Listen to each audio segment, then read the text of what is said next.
നമസ്കാരം. റാഫ്റ്റോ ക്രിക്കറ്റിലേക്ക് അവർക്കും സ്വാഗതം. ശ്രീലങ്കയ്ക്കെതിരെയുള്ള ഇന്ത്യയുടെ ടെസ്റ്റ് പരമ്പരയിൽ സ്ക്വാഡിൽ ഒരു ചെറിയ മാറ്റം വരുത്തിയത് നമ്മൾ ഓൾറെഡി റിപ്പോർട്ട് ചെയ്തല്ലോ. ബൂംറ റൂൾഡ് ഔട്ടായി, പകരം ഓക്കിബ് നബിയെ സ്ക്വാഡിൽ ഉൾപ്പെടുത്തിയിട്ടുണ്ട്. അതുപോലെ ടൂർ ഇറ്റിനറിയിലും ചെറിയൊരു മാറ്റമുണ്ട്.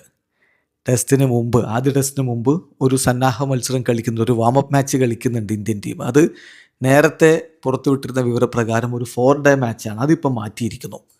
ഒഫീഷ്യലി ശ്രീലങ്കൻ ക്രിക്കറ്റ് ബോർഡ് ഇക്കാര്യം അറിയിക്കുന്നുണ്ട്. Team India will play a 3-day warmup game instead of the originally scheduled 4-day fixture എന്നവർ അറിയിച്ചിട്ടുണ്ട്. നേരത്തെ ഒരു ചതുർദിന മത്സരമാണ് ഷെഡ്യൂൾ ചെയ്തിരുന്നെങ്കിൽ അത് മാറ്റി ഇപ്പോൾ ത്രിദിന മത്സരമാക്കിയിട്ടുണ്ട്. അപ്പം ഈ വാമപ്പ് മത്സരം ഓഗസ്റ്റ് 7 ആരംഭിക്കുക. NCC ഗ്രൗണ്ട്സ് കൊളംബോയിലെ NCC ഗ്രൗണ്ട്സിലാണ് ഈ ഒരു മത്സരം നടക്കുക. അപ്പോൾ ഇന്ത്യൻ ടീം ശ്രീലങ്കയിലേക്ക് എത്തുന്നു.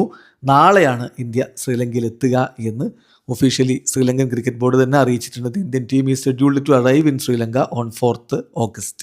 പിന്നെ 2 ടെസ്റ്റ് മത്സരങ്ങളാണ്. ഫസ്റ്റ് ടെസ്റ്റ് വരുന്നത് ഗലയിലാണ്, അതായത് ഗോൾ സ്റ്റേഡിയത്തിൽ, ഇൻ്റർനാഷണൽ ക്രിക്കറ്റ് സ്റ്റേഡിയം. 15-ാം തീയതി, ഈ മാസം 15 മുതൽ 19-ാം തീയതി വരെയാണ് ആദ്യ test.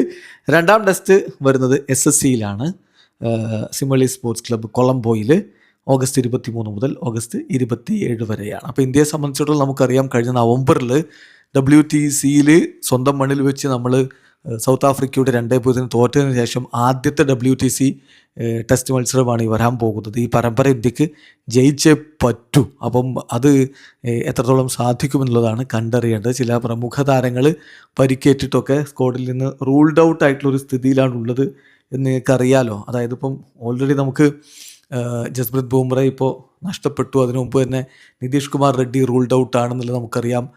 Harshit Rana ruled ഔട്ടാണ്. Washington സുന്ദറാണെങ്കിൽ നമുക്കറിയാം അദ്ദേഹം ഫസ്റ്റ് ടെസ്റ്റിനില്ല. ഇങ്ങനെയൊക്കെയുള്ളൊരു അവസ്ഥയിലാണ് ഉള്ളത്.